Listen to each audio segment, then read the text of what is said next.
Hi and hello there, kamusta Libra? Welcome new subscribers. My name is Yan, returning Istam buyers. Thank you sa inyong walang sawang love and support for me. At kung di mo pa alam, meron pa tayo channel link down below sa ating description box. So if interested, just click that link para kayo mapunta there. At araw-araw nag-upload tayo ng collective readings for all signs doon. At yun nga, wala tayong gender dito sa babae, lalaki, LGBT. Lahat ay welcome. Pwede rin pong switch yung mga roles dahil possible talaga magkapalit-palit yan. Kasi general reading po ito. And at the end of the day, everybody, you've got your free will with you if you want to claim the messages at gawin itong guidance or not. So, cross-watchers ni Libra, welcome ka rin. May Libra placement sa iyong natal/birth chart, welcome din kayo. So, let's go ahead and check this messages right in here for you, Libra. Archangel Michael, maraming salamat together with the angel guides of Libra. Can we get messages right here for Libra, please? What are these messages all about? Can you please show me? Libra, mga mensahe for Libra, please.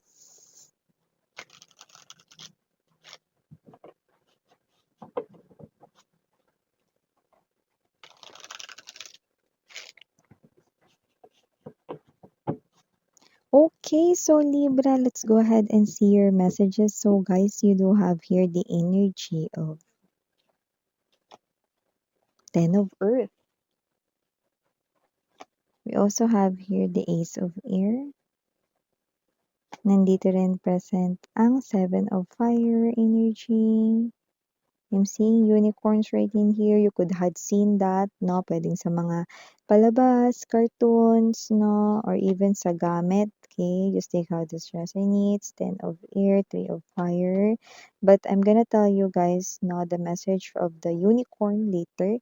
5 of water, bottom of the deck for you, Libra, 3 of water, fortune's well. And the 5 of fire energy.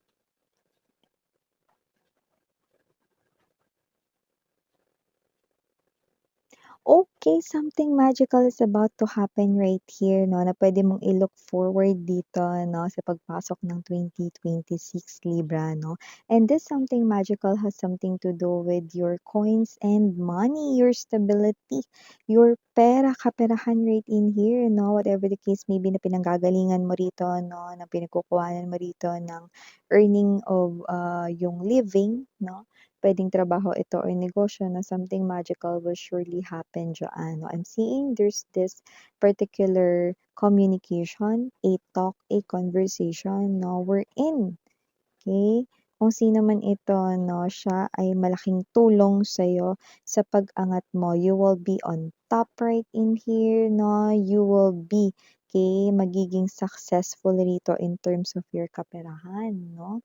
So, someone here will help you grow your finances, grow your business right in here, no? And wow, I'm seeing that you will be on top, no? So, nakikita natin dito that you will enjoy this success na iyo ritong maa-achieve this 2026, no? Not talaga tayo dito exact time period, pero yung iba nakuha ko dito first to second quarter, no? Marami-rami yung makakatanggap na niyan or in other words, makaka-experience na niyan, Libra. Someone will communicate sa inyo and kung sino man ito, no, this is not directly connected sa'yo. So, you might think at first, no, na maaaring, hala, paano nangyari yun? Paano niya kaya nalaman? Or paano niya kaya ako na-discover? Yan, no? So, this person right in here, no, is someone who's definitely legit, a high status na energy, no, that will help your money to grow, no. Don't get it wrong. This is not someone involved in a love situation here with you guys. No, this is just something here, no, platonic, and this is something here, no, na business doing lang ang magkakaroon kayo, no, like partnership in business lamang. Yan. So, maliban dyan sa bonggang-bonggang message about your money 'no at magiging successful ka 'no sa 2026 for second quarter. May iba pang mga mensahe ritong dapat mong antabayanan 'no. Ten of air energy is an energy right in here 'no of someone na nakita natin ditong may pagsisisi. This person here betrayed you, especially when it comes to money, pero yung iba commitment ang binitrade niya. This person is appearing here as someone regretting his or her past decisions and also pinagsisisihan niya rin yung mga nasabi niya sa'yo. This person here could have said you slashy and hurtful words or painful words dito dati, no? And this person here is coming in pretty slowly, no? To personally ask for your forgiveness, no? Hindi niya naman hinihiling daw na patawarin mo siya agad-agad. Pero sana pakinggan mo ang kanya ritong paghingi ng taos-pusong tawad 'no. Ay teka lang miss 'yan, parang kilala ko na kung sino 'yan, pero talaga ba na taos-puso yung hihingi niyang tawad? Ay, 'no, this person here, yes 'no, taos-puso yung nakikita nating paghingi niya ng tawad sa'yo dahil kung sino man ito mga babes 'no. Parang may nangyari sa kanya, nitong mga nakaraang buwan 'no, na walang kinalaman sa'yo.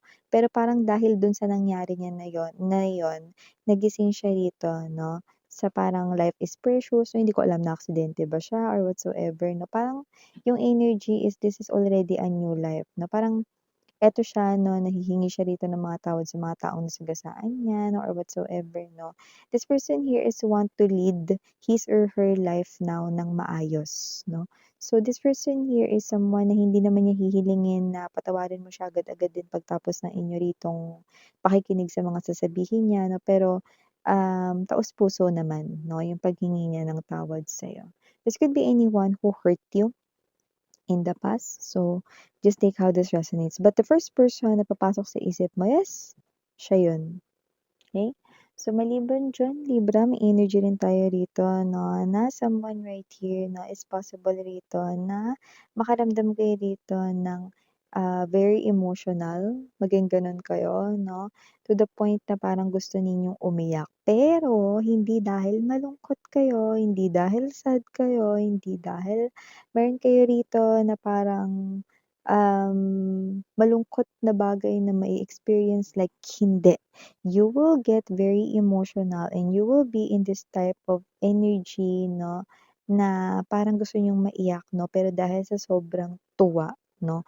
Kung ano man 'tong bagay na 'to with the Three of Water energy, this is something here that you really want na mangyari sa buhay mo matagal na, like super tagal na, parang nagkalumot na nga, nagkaagyo na ng ilang agaw yung bahay niyo.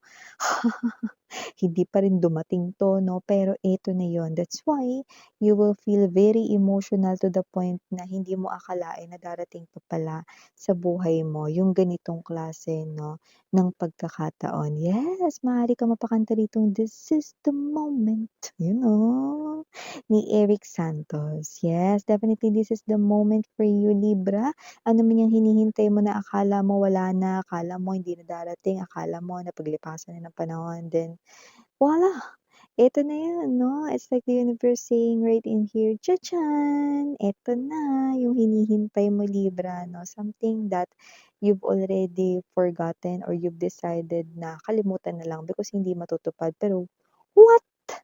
Eto na, matutupad rito, Libra. Decide whatever that is, okay?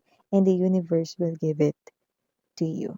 Okay? So, maliban diyan, may energy rin dito na posibleng makagala or gumala together with friends. Yes, you heard it right. Ang mga friends mo na palaging drawing rito, no, na parang madalang or bibihira mong makita, no, ay makikita mo at sila ang mag initiate ng gala dito, no. Ngayong tag-ulan, miss, yes, no, ewan ko ba, no, kung kailan nag-uulan-ulan, saka sila susulpot dito parang mga palaka. But definitely matutuloy ang inyong gala 'no. Food trip ito or puwede ring road trip sa lumalabas dito. May energy rin 'no na magiging happy ka 'no sa araw na 'yan and at the same time 'no, this is your soul tribe. Para ka ditong biglang na-align at parang nawala yung stress mo sa work at sa iba mo pang mga isipin or problema. So maliban diyan, may energy rin dito 'no that with the 5 of fire energy, may mga nakikita ko rito na ginugusto rin nila ang bagay na gusto mo. Ay! Competitors, Miss yan? Yes, okay. And kung may person ka ngayon, like meron kang boyfriend, girlfriend, high chance, gusto niya yung person mo. Yan. So, in other words, Miss yan, gusto niya na paibigin yung person ko sa kanya? Mm. Puwede, yung iba sa kanila, yes, dahil yung fantasies nila ay posibleng mag-take to the next level 'no, nagugustuhin na nilang matupad ito, okey? So, gagawa na sila ng paraan dito 'no, even if your person is in love with you or connected with you. But the good news is, no matter what they do and how much effort they show, walang mangyayari because your person is meant for you. Okay, I'm seeing the pinky swear 'no, nakarugtong yung red string ng kanyang pinky swear din. So definitely, your person is meant for you. Hindi siya dito magpapaagaw at hindi kailanman maaagaw. Eh, bongga!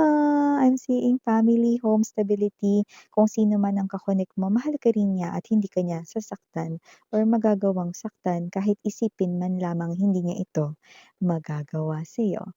Libra, 'no? And for some reason, may mga initials tayong nakikita. We have here R, we also have here I. Andito rin ang letter F, and last but not the least, we have here the letter A. So yeah, these are all the messages, Libra. Thank you. Again, I'm Mariana on Sarang Hey, Love and Light. Annyeong.